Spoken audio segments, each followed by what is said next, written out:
Most people believe that if they just work harder, stay busier, push themselves a little more each day, then eventually something in their life will change. They believe effort alone is the solution. That more hours, more stress, more sacrifice will finally unlock the future they want.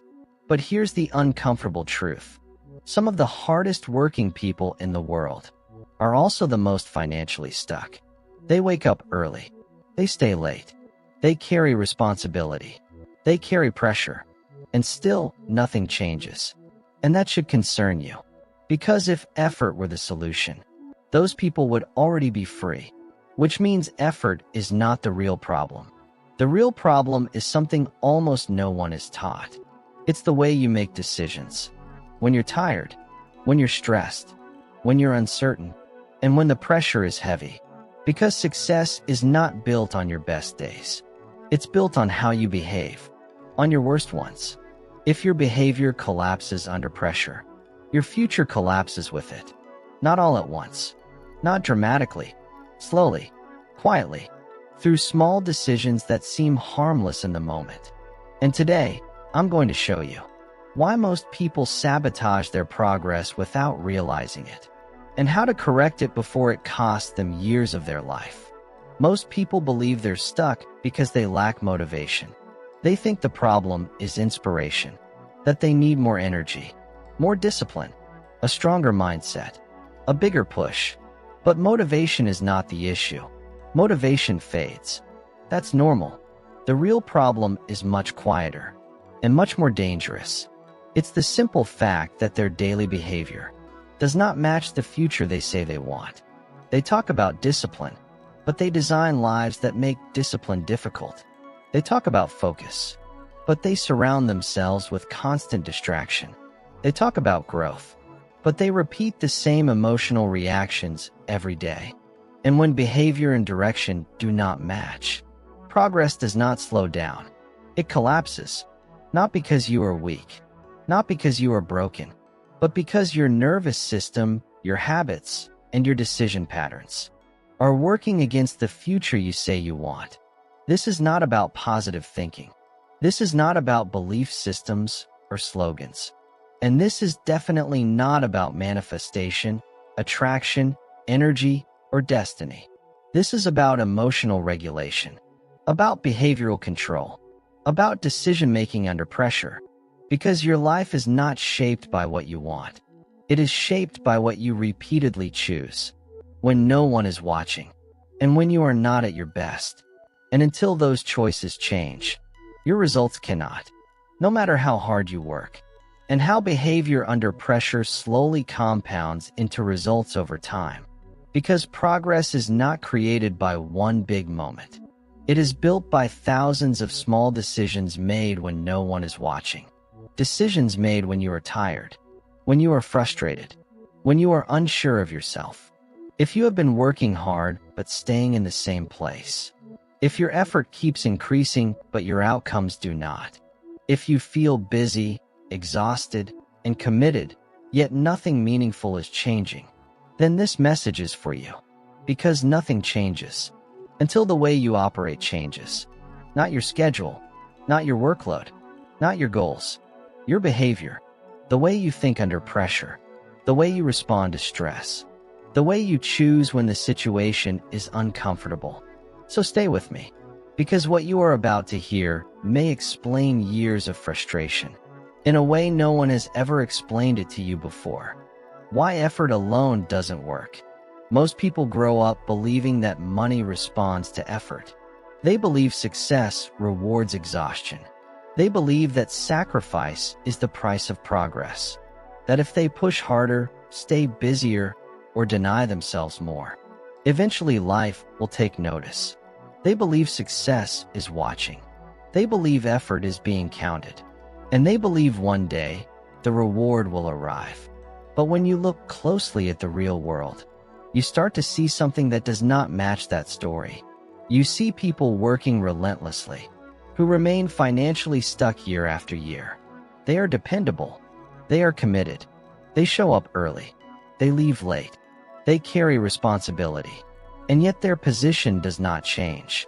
At the same time, you see others moving calmly, deliberately, with less visible strain. And somehow, their lives keep expanding. Their income grows. Their influence grows. Their options grow. Not because they are luckier, not because they are smarter, not because they are doing less work, but because the way they manage themselves is different. This is where most conversations about success completely miss the point. They obsess over tactics, over strategies, over systems, over techniques. They talk about what to do, without ever addressing the internal conditions that determine whether those actions work at all. Because effort has never been the deciding factor. If effort were enough, the most exhausted people would be the wealthiest. If hustle guaranteed success, burnout would be the fastest path to freedom. But that is not what reality shows us. Reality shows something far more precise. Progress does not respond to force. It does not respond to pressure. It does not respond to suffering. Progress responds to clarity, to consistency, to emotional control, and to the quality of your decisions over time. Because your results are not shaped by how badly you want something. They are shaped by how well you think when it is hard, how steady you remain when things are uncertain, how disciplined your behavior is when motivation disappears. Until those things improve, you can work longer, you can sacrifice more, you can exhaust yourself completely, and still stay exactly where you are. Not because you are failing, but because effort without control does not build a future. It only builds fatigue. The invisible wall most people never see. There is an invisible barrier that stops progress long before any strategy fails. It does not show up on a spreadsheet. It does not appear in a plan, and it cannot be solved by working longer hours. Because this barrier is not external. It is not a lack of knowledge. It is not bad timing. It is not the economy. And it is not the system working against you. It is internal friction, the quiet resistance that forms inside your own mind and body. When the future you say you want does not match what you subconsciously believe you deserve or are prepared to handle, you can want more money and still feel unsafe managing larger amounts of responsibility. You can say you want success and still expect disappointment when opportunity appears. You can chase growth while quietly doubting your own competence, judgment, or value. And when these contradictions exist, effort stops working the way you think it should, not because effort loses power, but because your internal system begins to protect you from a future it does not trust. So instead of moving forward cleanly, you hesitate at critical moments. You pause longer than necessary. You look for more certainty than the situation can provide. You delay decisions while telling yourself you are being careful. You underprice your value because asking for more feels risky. You wait to speak up because being seen feels uncomfortable. You delay action and call it preparation. You second-guess choices that should be simple, not because you are lazy, not because you lack discipline, and not because you do not care, but because your nervous system is wired for safety, not for growth. It is designed to protect you from loss, rejection, and instability. And when the future you are trying to build feels unfamiliar, uncertain, or emotionally unsafe, your system quietly applies the brakes. You do not feel fear. You feel hesitation. You do not feel resistance. You feel not ready yet. You do not feel sabotage. You feel reasonable. And that is what makes this barrier so dangerous. Because it does not announce itself as a problem. It disguises itself as caution, as patience, as perfectionism, as planning. But over time, this internal resistance compounds. Opportunities pass without being taken. Decisions are delayed until momentum fades. Confidence weakens through repetition of avoidance. And progress slows long before failure ever appears. Not because you lack ability, but because the part of you responsible for survival has not learned to trust the future you are trying to create until that internal friction is addressed. No strategy can fully work. No plan can fully execute. No amount of effort can fully convert into results. Because the invisible wall is not in front of you. It is inside you. And until it is understood and retrained, it will quietly block progress. Long before you ever realize what stopped you, why wanting more is not enough. Desire is cheap. Everyone wants more freedom, more income, more control over their time, more options, more stability. Wanting is easy. It costs nothing. It requires no structure, no discipline, and no change. And that is why wanting alone never transforms a life. Because wanting is passive. Wanting says, I hope this happens. I wish things were different. I'm waiting for the right moment. Readiness says something very different. Readiness says, I am structured to handle this. I can manage the pressure that comes with it. I can make decisions at this level. I can carry this responsibility without collapsing. And life does not respond to hope. It responds to readiness. Not to what you want, but to what you are prepared to manage consistently. Because every level of progress comes with weight. More income comes with more responsibility. More freedom comes with more self-control. More influence comes with more scrutiny. More opportunity comes with harder decisions. And if your internal systems are not built to handle that weight, progress does not stay. It either disappears, or it never arrives at all. This is why readiness is not intellectual. It is not about what you know. It is not about what you have read. It is not about what you believe in theory. It is emotional and behavioral. It is how you regulate stress, how you handle uncertainty, how you respond to pressure, how steady your judgment remains when the stakes increase. You do not move into a higher income bracket because you read the right book. You move into it when your nervous system no longer panics around larger decisions, when your habits can support larger workloads, when your discipline holds under greater freedom, and when your self-trust no longer collapses under responsibility. This is why sudden money disappears. For people who are not prepared, not because they are careless, but because their decision patterns were built for a different scale.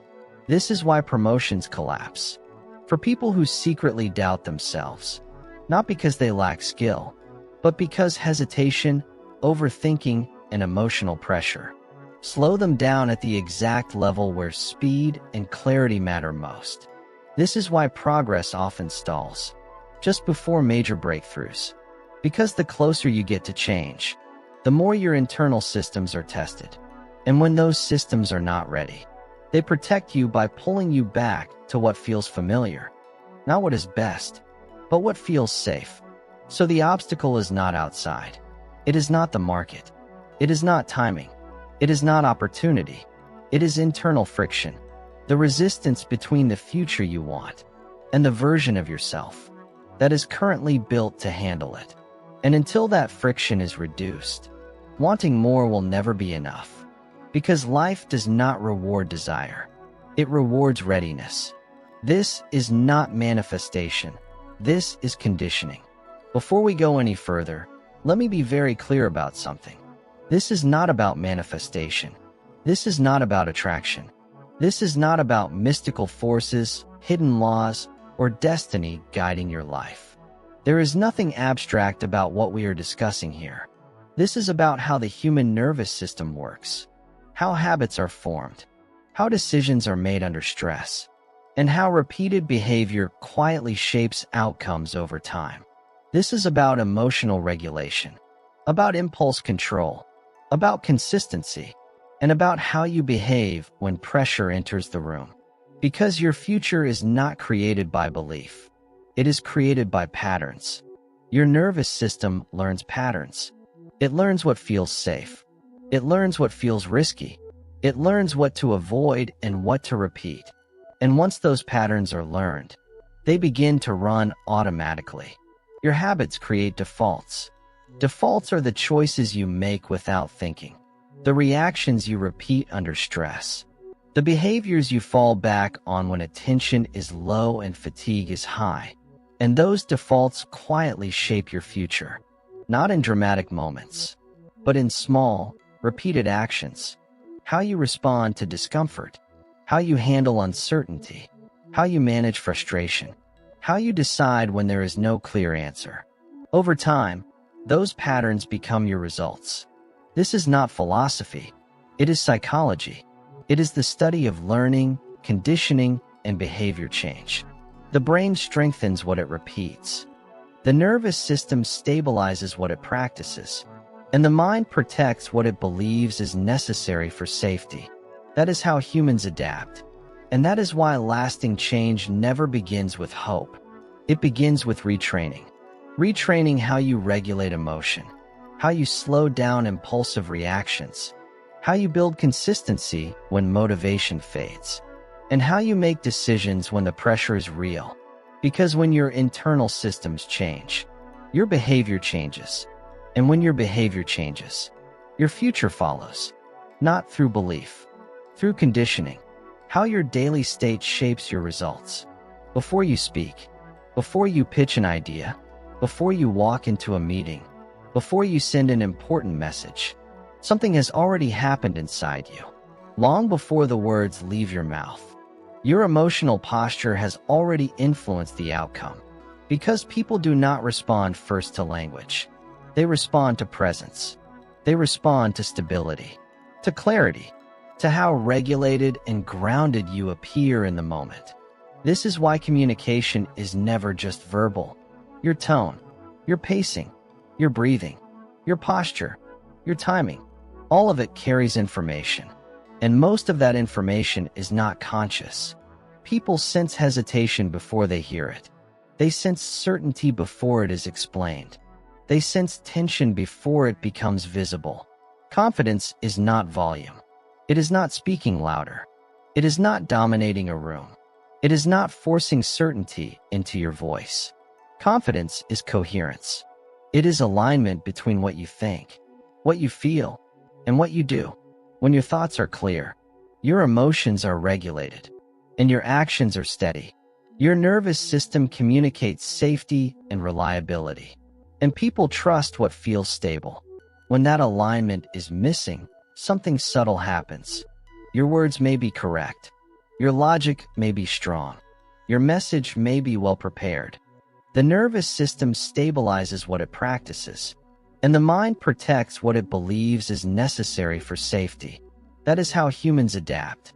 And that is why lasting change never begins with hope. It begins with retraining. Retraining how you regulate emotion, how you slow down impulsive reactions, how you build consistency when motivation fades, and how you make decisions when the pressure is real. Because when your internal systems change, your behavior changes. And when your behavior changes, your future follows. Not through belief, through conditioning. How your daily state shapes your results. Before you speak, before you pitch an idea, before you walk into a meeting, before you send an important message, something has already happened inside you. Long before the words leave your mouth, your emotional posture has already influenced the outcome. Because people do not respond first to language. They respond to presence. They respond to stability, to clarity, to how regulated and grounded you appear in the moment. This is why communication is never just verbal. Your tone, your pacing, your breathing, your posture, your timing, all of it carries information. And most of that information is not conscious. People sense hesitation before they hear it. They sense certainty before it is explained. They sense tension before it becomes visible. Confidence is not volume. It is not speaking louder. It is not dominating a room. It is not forcing certainty into your voice. Confidence is coherence. It is alignment between what you think, what you feel, and what you do. When your thoughts are clear, your emotions are regulated, and your actions are steady. Your nervous system communicates safety and reliability, and people trust what feels stable. When that alignment is missing, something subtle happens. Your words may be correct. Your logic may be strong. Your message may be well prepared. But hesitation leaks through, in small pauses, in rushed sentences, in over-explaining, in unnecessary qualifiers, in the timing of your responses, not because you lack skill, but because your internal state is not settled. This is why two people can say the exact same sentence and receive completely different reactions. One sounds convincing, the other sounds uncertain. One creates confidence in the listener, the other creates doubt. And the difference is not intelligence. It is not experience. It is not talent. It is regulation. The ability to remain steady under attention, to manage internal tension in real time, to keep your nervous system calm when stakes increase. Because under pressure, the brain does not communicate ideas. It communicates states. And whatever state you carry into the moment is the state you transfer to others. This is how leadership is felt. This is how credibility is built. This is how trust forms. Not through perfect language, but through emotional control, consistency, and internal alignment. Your daily state shapes your results because it shapes how you show up in every decision, every conversation, and every opportunity. And the more regulated you become, the more influence you naturally carry, not by force, but by stability. Why fake confidence always fails. Many people sense this gap between how they want to appear and how they actually feel inside. They know confidence matters. They know presence matters. They know stability changes how others respond. So they try to perform confidence. They rehearse affirmations they do not fully believe. They repeat phrases that sound strong, but do not match their internal state. They study the posture, tone, and language of successful people and try to copy the surface. They speak boldly while carrying doubt underneath. They smile while managing anxiety inside. And for a moment, it can look convincing, but it never lasts. Because performance collapses under pressure, when attention increases, when stakes rise, when consequences become real, the nervous system takes over. And whatever has been trained the most is what appears, not the script, not the performance, not the rehearsed identity, the default. When stress hits, the truth resurfaces. Your voice tightens, your pacing changes, your decisions slow down or become reactive. Your language becomes defensive or overly cautious. Not because you failed, but because you reverted to the version of yourself that your system trusts the most. And whoever you become under pressure is who governs your outcomes, not who you are on confident mornings, not who you are in controlled environments, not who you are when everything is going well. Success does not respond to who you pretend to be on good days. It responds to who you default to when uncertainty enters the room, when plans change, when risk appears, when attention turns toward you, when the margin for error narrows. That is the real test. Because real confidence is not created by repetition of words. It is built by repeated regulation, by learning to calm your nervous system under stress, by making clear decisions when emotions rise, by training consistency when comfort disappears. Over time, that creates stability. And stability creates credibility. When your internal state is steady, you do not need to perform confidence. It shows in your timing, in your posture, in your tone, in the way you decide. And that kind of confidence does not collapse because it is not acting. It is conditioning. And that is what lasts. When pressure arrives, real-world examples, this is where results come from. Let me make this practical, because none of this matters unless it shows up in real situations, in real decisions, and in real results. So let me give you 3 simple examples. Examples you can recognize immediately. Examples that explain why some people keep moving forward, while others stay in the same place, even when they work just as hard. First example, the workplace. 2 employees work the same hours. They arrive on time. They complete their tasks. They meet their deadlines. On the surface, their performance looks equal. But watch what happens when feedback becomes uncomfortable. One employee reacts emotionally. They defend themselves. They explain too much. They take it personally. Their body tightens. Their tone changes. They hear feedback as a threat. The other employee stays calm. They listen carefully. They ask clarifying questions. They separate identity from information. They adjust without resentment or embarrassment. They hear feedback as data. Over time, something subtle changes. One person is trusted with more responsibility, with bigger projects, with more autonomy. The other is quietly passed over. Not because of intelligence, not because of talent, not because of effort, because decision-makers trust stability. They promote people who remain clear under pressure, who do not collapse emotionally when things get difficult, who can handle responsibility without creating friction. That is emotional regulation at work. And that is how careers quietly separate.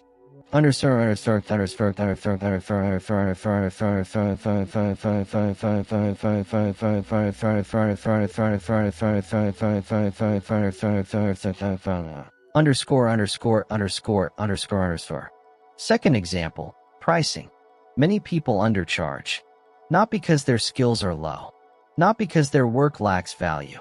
Not because the market demands it. But because they feel nervous asking for fair compensation. They anticipate rejection. They fear being judged. They worry about losing the opportunity.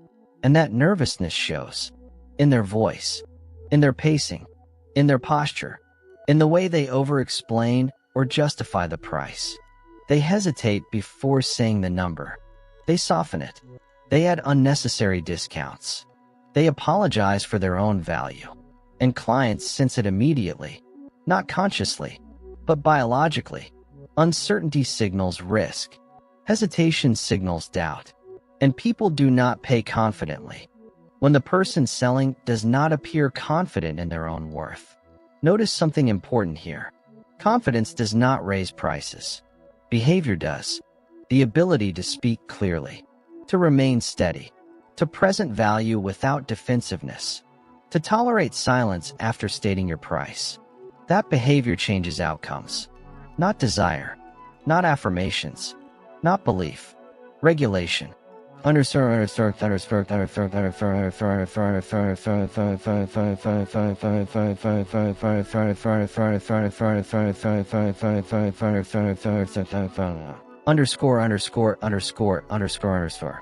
Third example, habits.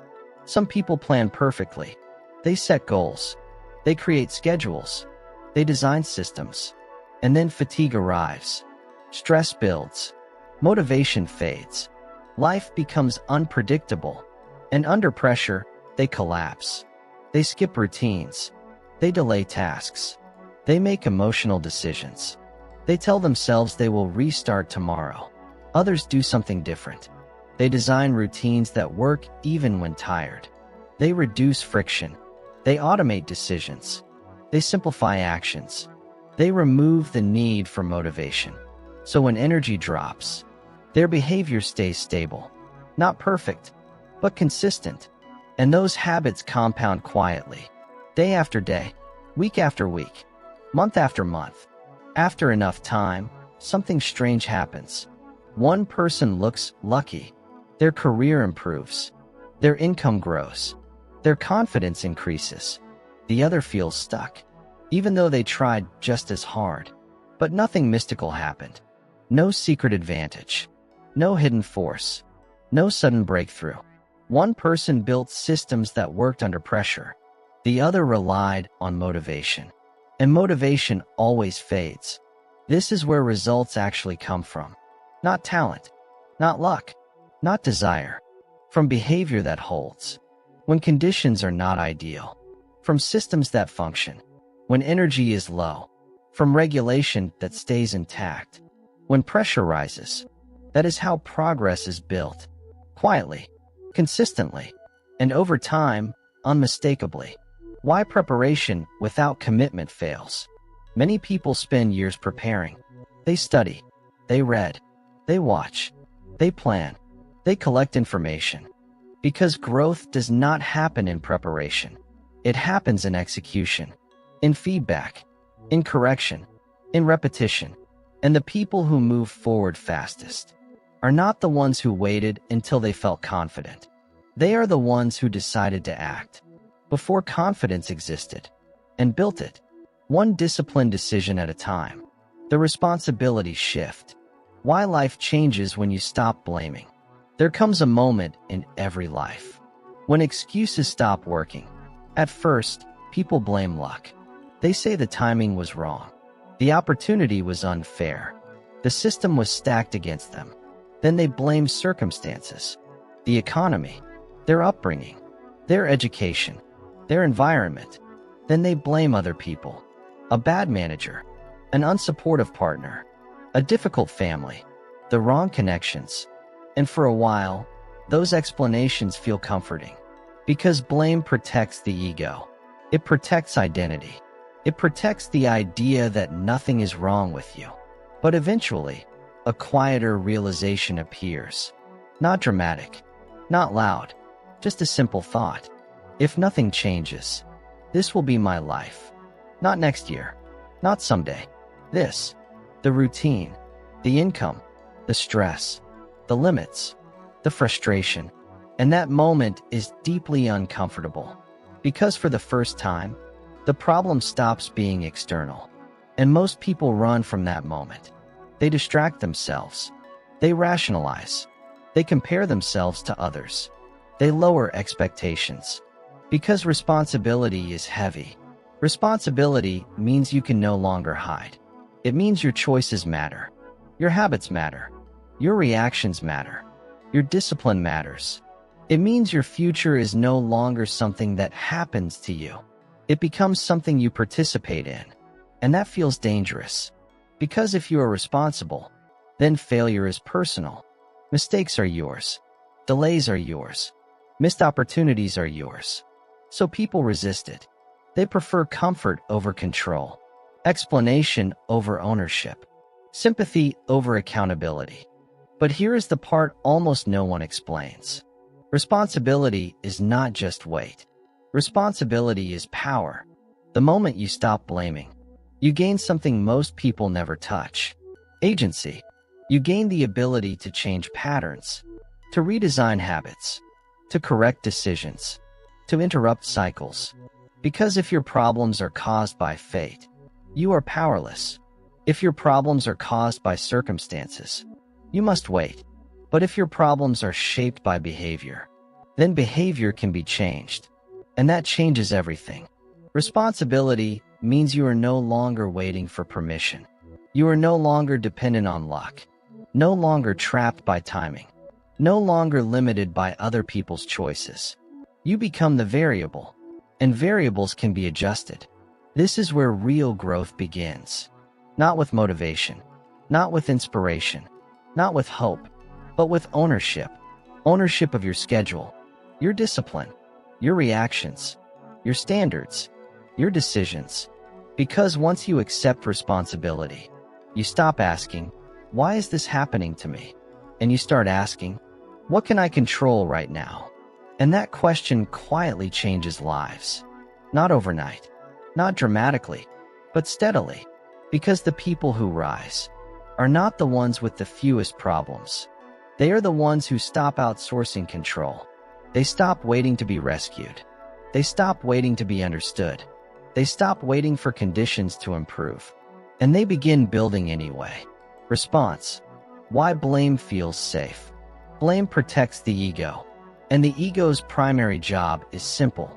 Protect you from discomfort. If the economy is the problem, you do not have to change. You do not have to question your habits. You do not have to adjust your strategy. You do not have to challenge your comfort. If your past is the problem, you do not have to take risks. You can explain your limits through history, through upbringing, through experiences you did not choose. And if other people are the problem, you do not have to look inward. You can point outward. You can explain delay through conflict. You can justify stagnation through disappointment. And in the short term, blame feels good. It lowers anxiety. It reduces shame. It protects identity. It allows you to say, "This is not on me." And that brings relief. But relief has a hidden cost. Because blame does not only remove pain, it removes power. The moment you decide the cause of your life is outside your control, you surrender the ability to change it. If the economy decides your future, you must wait. If your past decides your limits, you must accept them. If other people decide your outcomes, you must depend on them. And slowly, quietly, stagnation sets in. Not dramatic failure, not collapse, just repetition. The same problems, the same frustrations, the same income, the same stress, year after year, because nothing changes when the source of change is always somewhere else. This is where responsibility enters. And responsibility is uncomfortable because responsibility removes excuses. It says something very specific. This may not be my fault, but it is my responsibility. That sentence changes everything. It does not deny reality. It does not pretend the past was fair. It does not ignore obstacles. It simply draws a clear boundary. You may not control what happened, but you control what happens next. And that is where power lives. Responsibility means you stop waiting for conditions to improve. You stop waiting for people to change. You stop waiting for timing to become perfect. You begin adjusting your behavior, your habits, your standards, your discipline, your decisions, not because you are guilty, but because you are capable. And this is the dividing line between two types of lives. One repeats the same year forever. Same patterns, same reactions, same results. The other evolves. Not faster, not easier, but steadily. Because the moment you accept responsibility, you regain control. And control is the foundation of growth. Blame feels safe, but responsibility builds futures. And the people who rise are not the ones with the best circumstances. They are the ones who choose ownership, even when it is uncomfortable, because ownership is where change begins. Why responsibility changes everything. Responsibility does something most people avoid. It pulls your attention back to the only place where real change is possible. Your choices, not your intentions, not your goals, not your hopes for the future. Your patterns, because intentions are invisible. Hopes are passive. Goals are theoretical. But patterns are real. They are what you repeat when no one is watching. What you default to when you are tired. What you choose when pressure enters the room. And responsibility forces you to look directly at those patterns. Without excuses. Without comparison. Without explanation. It asks uncomfortable questions. Questions most people never slow down long enough to face. What am I tolerating that is quietly holding me back? Not what is happening to me, but what I am allowing to continue. Where am I inconsistent with myself? Where do my words and actions disagree? Where do my standards change when things become difficult? What am I avoiding? Because it threatens how I see myself. The conversation I delay, the habit I defend, the decision I postpone, the truth I do not want to admit. These questions do not judge you. They reveal you. And that is why they are powerful. Because once you see a pattern clearly, it can no longer hide. Awareness interrupts autopilot. It breaks unconscious repetition. It turns reaction into choice. And awareness is always the first step toward control. Not control over other people. Not control over circumstances, but control over yourself, over how you respond, over what you tolerate, over what you repeat, over what you change. This is where growth actually begins. Not with motivation, not with inspiration, not with new information, but with honesty. Honesty about your habits, your reactions, your discipline, your standards. Because once responsibility enters the picture, your life stops being something that happens to you. It becomes something you shape. Slowly, deliberately, and with intention. Responsibility changes everything. Because it gives you back the only leverage that matters. Choice. And once you take ownership of that, progress is no longer accidental. It becomes designed. Why money follows responsibility. Money does not move randomly. It does not choose people based on luck, fairness, or moral worth. Money flows toward people who can manage it, not morally, structurally, because money is not just currency. It is responsibility. It represents decisions, trade-offs, risk, timing, accountability, and handling resources well requires specific skills.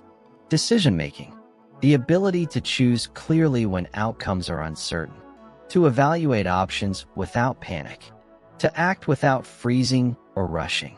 Emotional control, the capacity to stay steady when numbers rise or fall, to avoid impulsive spending, to tolerate volatility without reacting emotionally. Delayed gratification, the discipline to postpone comfort, to invest instead of consume, to protect long-term goals from short-term desire.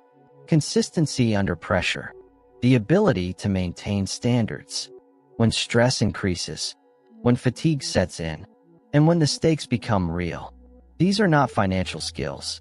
They are behavioral skills. And this is where most people misunderstand money. If your inner world is chaotic, money does not stabilize you. It destabilizes you. More choices create more anxiety. More income increases temptation. More responsibility amplifies weak discipline. More pressure exposes poor regulation. So opportunity hesitates, not as punishment, as protection, because systems, companies, investors, and decision-makers do not look for ambition alone. They look for reliability. They look for people who can handle complexity without collapsing, who can manage pressure without becoming reactive, who can be trusted with resources that affect others. Responsibility signals readiness, not through words, but through behavior, through how you manage time, how you manage stress, how you manage commitments, how you manage setbacks. And readiness attracts trust. Trust attracts opportunity. Opportunity brings resources, not suddenly, not dramatically, gradually, because in the real world, money does not chase desire. It follows competence. It follows discipline. It follows people whose internal systems are stable enough to carry external responsibility. And that is why financial growth rarely begins with income. It begins with control. Control over habits, over reactions, over impulses, over decisions. When those stabilize, money no longer becomes a risk. It becomes a tool. And that is when it starts to stay. Identity in action. Why who you practice becoming decides what you receive. At some point, effort stops being the issue. You are working hard enough. You are trying long enough. You are sacrificing enough. And yet the results remain uneven. This is where most people look for better strategies, better tactics, better systems. But what remains, once effort is no longer the problem, is identity. Not what you say about yourself, not the labels you choose, not the image you present, who you are when no one is watching, who you become when discipline is inconvenient, who you default to when pressure, fatigue, and distraction appear. Because identity is not an idea. It is a pattern. It is the collection of behaviors you repeat. So often, they begin to define you. How you handle responsibility, how you speak when uncertain, how you manage discomfort, how you treat commitments, how you respond when things go wrong. This is the version of you that quietly shapes your future. And life does not respond to what you want. It does not respond to desire. It does not respond to intention. It does not respond to plans written on paper. It responds to who you consistently practice being. Because every system rewards predictability. Opportunities go to people who show reliability. Trust goes to people who show stability. Responsibility goes to people who show control. Not occasionally, consistently. This is why progress is never accidental. You do not receive higher outcomes until your daily behavior can support them. You do not earn greater freedom until your discipline can protect it. You do not keep more responsibility until your reactions can manage it. Identity is trained through repetition. Every time you choose focus over distraction, you practice becoming disciplined. Every time you choose clarity over emotion, you practice becoming reliable. Every time you choose responsibility over excuse, you practice becoming capable. And over time, those practices solidify, not as motivation, as character. This is the part most people miss. They try to change results without changing the person producing them. They chase outcomes without upgrading the system that generates those outcomes. But the ceiling on your life is set by the version of yourself you are repeatedly reinforcing, not by talent, not by luck, not by timing, by identity. And the most important question you can ask is simple. Who am I practicing becoming every day? Because that person is the one your future is being built for. Quietly, steadily, and with precision. And once your identity evolves, results follow naturally, not through force, through alignment between who you are and what you are prepared to receive. Why identity always wins. You can chase goals your nervous system does not recognize as safe. You can want more income, more responsibility, more visibility, more influence. You can set ambitious targets, write clear plans, push yourself forward. And yet, something subtle begins to happen. Progress stalls. Momentum fades. Opportunities slip away. Decisions become hesitant. Not because you lack discipline, not because you are incapable, but because your internal system does not recognize this new level as normal. And when that happens, identity corrects back to baseline. This is why people sabotage success. Not consciously, not intentionally, quietly. They miss deadlines they normally would not miss. They delay conversations they know they should have. They lower standards without realizing it. They make emotional decisions they later regret. Not because they want to fail, because their identity has not updated. Identity is an internal thermostat. It regulates what feels normal, what feels acceptable, what feels safe. When results rise above that setting, the system applies pressure, not to punish you, to stabilize you, because the nervous system is designed to protect consistency before it protects growth. So if you raise goals without raising identity, the system resets, not all at once, gradually, back toward what feels familiar. This is why change that is not supported by identity never lasts. Motivation fades, discipline weakens, old habits return, until your identity catches up.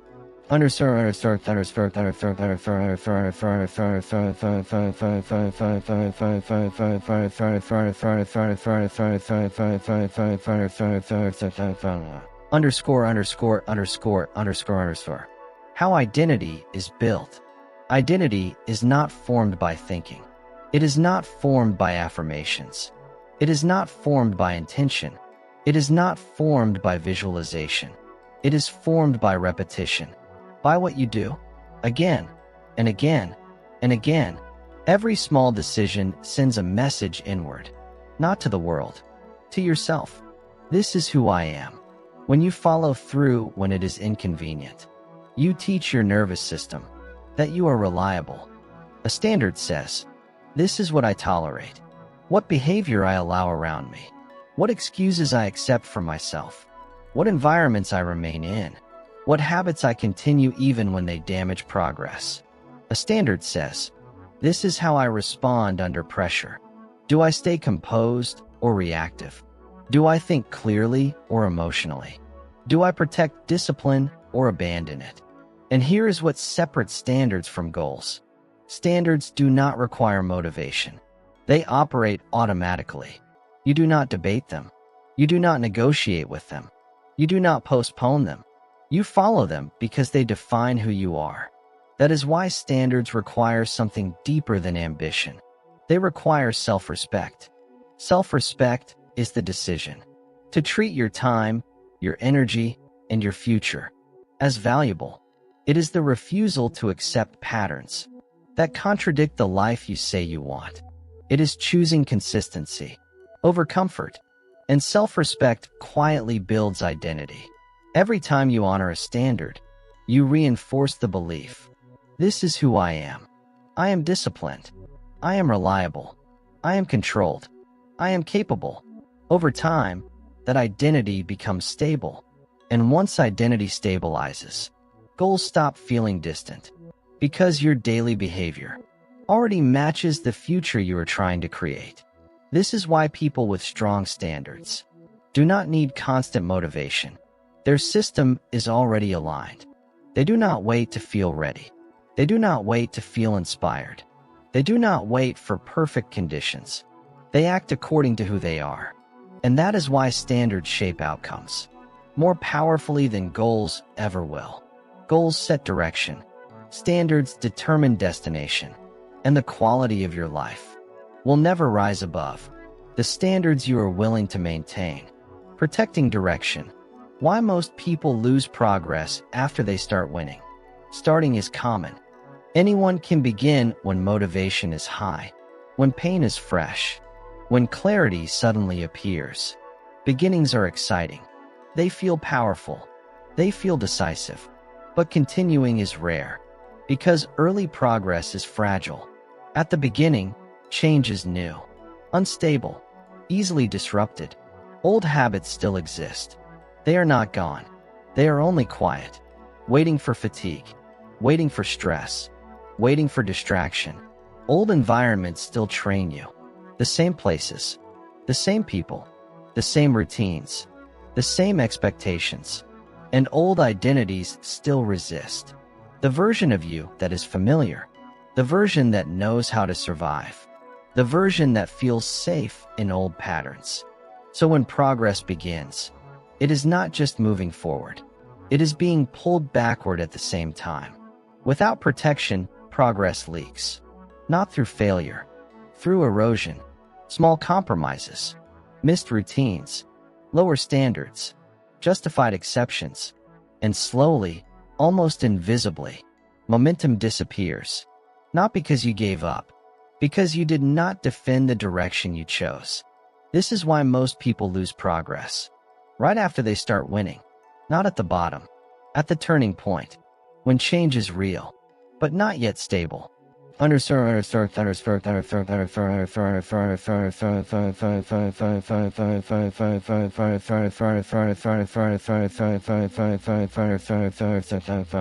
Underscore. Why environment matters more than motivation. Motivation fades. That is not a flaw. That is biology. Energy drops. Stress rises. Attention shifts. Emotion fluctuates. Motivation is temporary. Environment is permanent. Your surroundings shape you silently, not through force, through repetition, through the conversations you hear every day, the routines you repeat without thinking, the expectations people place on you, the standards that are normal around you. Environment teaches you what effort looks like, what discipline looks like, what success looks like, what is acceptable, what is strange, and over time, you begin to match it. This is why you cannot outwork your environment forever. You can resist for a while. You can push through for a season. You can rely on discipline temporarily. But eventually, what surrounds you begins to train you again. Because behavior is shaped more by context than by willpower. If distraction is everywhere, focus weakens. If excuses are normal, standards drop. If discipline is rare, consistency becomes exhausting. This is why protection requires design, not effort. Design. You design your space. To reduce friction, you design your schedule. To protect priorities, you design your relationships. To reinforce growth, you design your routines. To make the right behavior easier and the wrong behavior harder. Because the strongest people are not the most motivated. They are the most protected. Protected from distraction. Protected from old patterns. Protected from environments that quietly undo progress. This is how direction is preserved. Not by intensity, not by inspiration, by structure, by choosing surroundings that support who you are becoming, instead of pulling you back to who you were. And once direction is protected, progress stops being fragile. It becomes stable, and that is when real momentum begins. Why consistency is a defensive tool. Consistency is not about productivity. It is not about doing more. It is not about filling your schedule. It is not about maximizing output. Consistency is about protection. Protection of direction. Protection of standards. Protection of identity. Because progress is not usually lost in dramatic moments. It is lost slowly, through missed routines, through relaxed boundaries, through small compromises that seem harmless. Small daily rituals anchor identity. They remind your nervous system who you are now, what matters, what is normal, what behavior is expected. Waking at the same time, training regularly, reviewing priorities, keeping commitments. These actions are not impressive. They are stabilizing. And without anchors, drift begins. Not all at once. Quietly. Focus weakens. Discipline softens. Standards lower. And eventually, you wake up, far from the direction you once chose. Consistency prevents that. Not by force, by alignment. Underscore.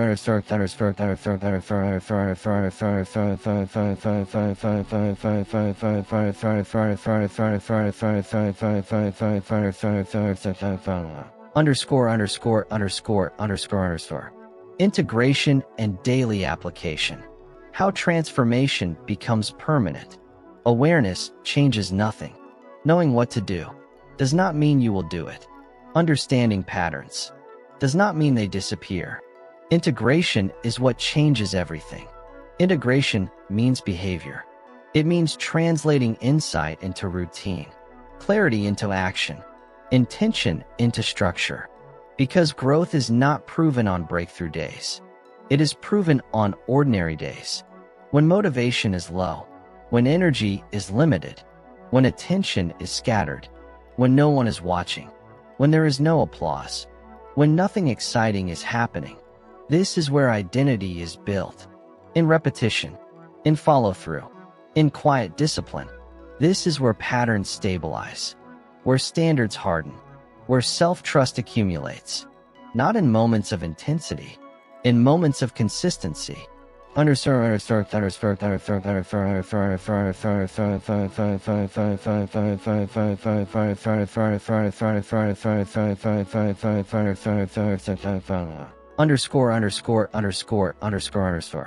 Why structure beats willpower?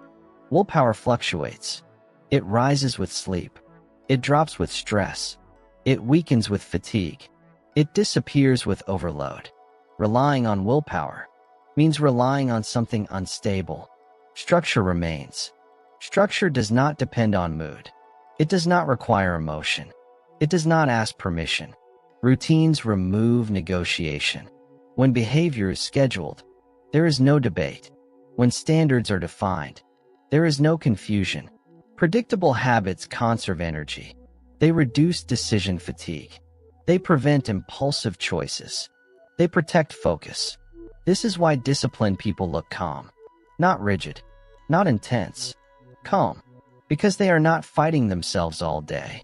They are not negotiating every choice. They are not battling emotion at every decision point. They are not wasting energy on internal conflict.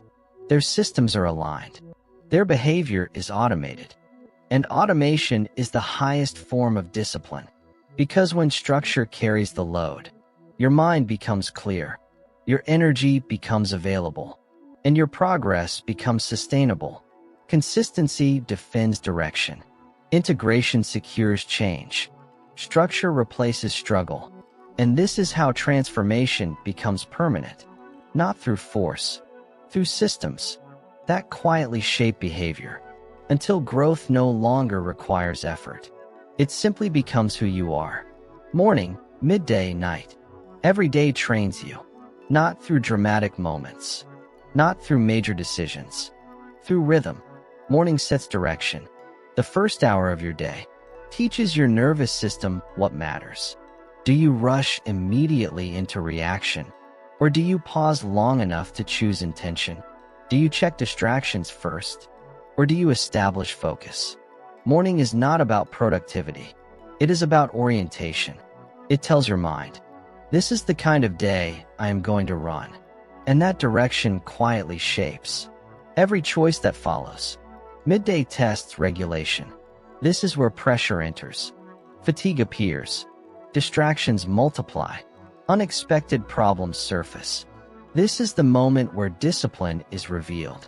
Not in planning, not in intention, in response. How you speak when interrupted. How you decide when rushed. How you regulate emotion when stressed. How you protect priorities when demands compete.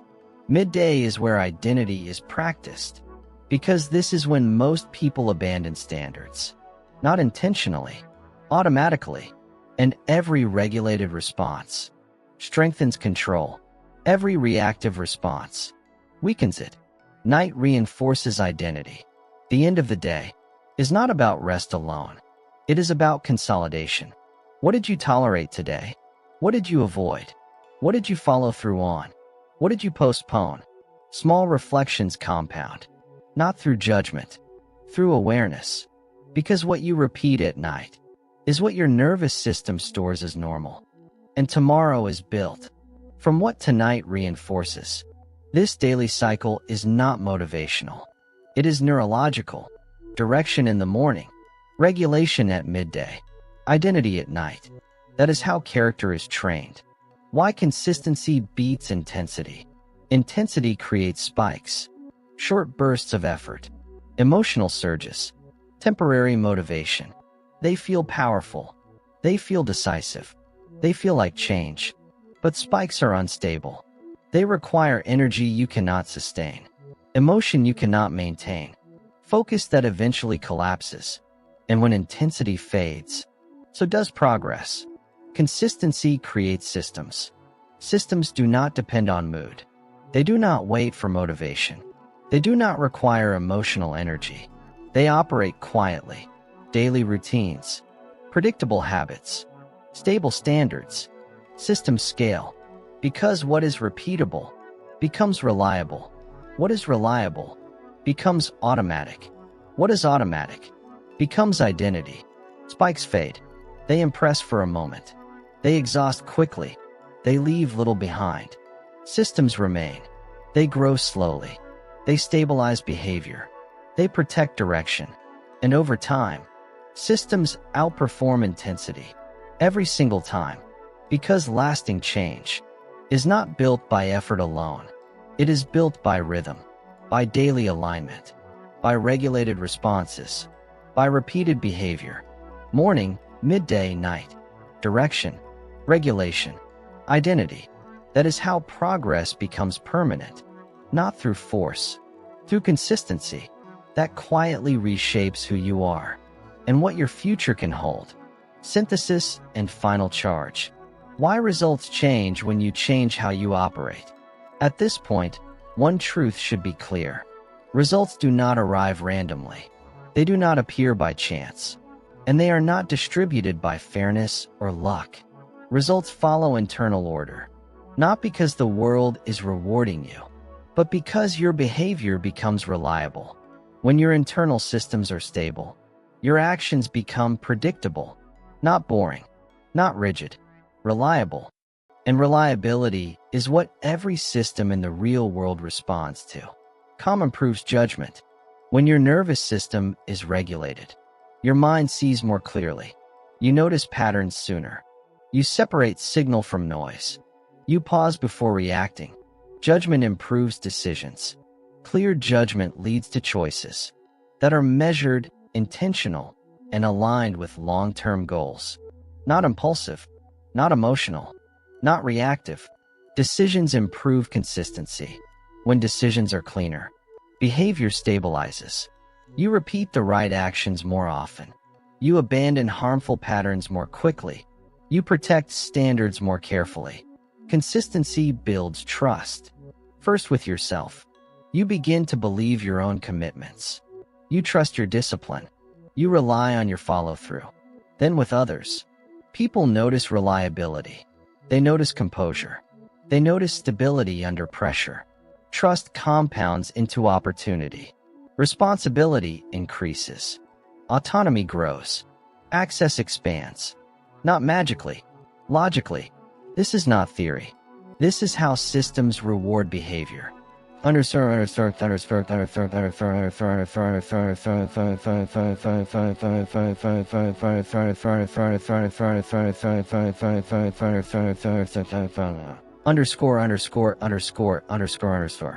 The final principle. You do not need permission. No one is coming to authorize your growth. No one is assigned to validate your readiness. You do not need signs. Progress does not announce itself. Readiness does not arrive with certainty. You do not need approval. Waiting for recognition keeps you dependent on other people's timing. What you need is discipline, the ability to act without emotion, to follow through without praise, to protect standards without supervision. You need clarity, clarity about your priorities, your direction, your boundaries, your long-term objectives. And you need consistency, not intensity, not bursts of motivation, not temporary effort, daily alignment. And if you practice that long enough, something important happens. Results do not appear suddenly. There is no dramatic moment, no instant transformation, no overnight success. They accumulate quietly, through habits, through routines, through regulated decisions, through protected standards, predictably, because behavior, repeated long enough, always produces outcomes. This is how progress actually works. Not through belief, through structure, not through hope, through discipline, not through waiting, through action. And when your internal order becomes stable, your external world follows. Not immediately, but inevitably, because systems always reward those who operate with control, clarity, and consistency. That is the real advantage, and it is available to anyone willing to build it, one disciplined decision at a time.